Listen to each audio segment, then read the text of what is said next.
জায়গায় অনেক পোল ভেঙে গেছে, মানে বিশাল পরিমাণে ঝড় হয়েছে, বিশাল পরিমাণে।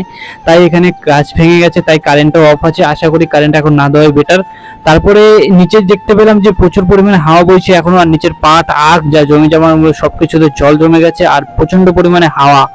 ঠিক আছে, সবকিছু দেখতে দেখতে মোটামুটি আমাদের চলে আসলো ফান্টু ভাই।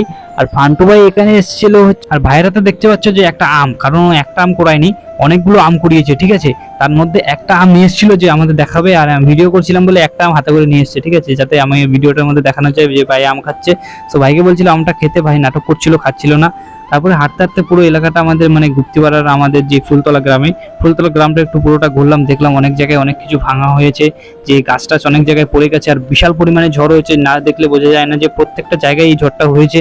আর সবাই রাস্তায় বিকেল টাইমে একটু মানে যখন হাওয়াটা হালকা বৃষ্টিটা কমেছে তখন সবাই বাড়ির থেকে বেরিয়েছে। সো তারপরেই সবাই মিলে একটু টেঙ্গে টেঙ্গে নাচ করছিল, যে বলছিল ভিডিও করছিলাম মানে সবাই নাচ শুরু করে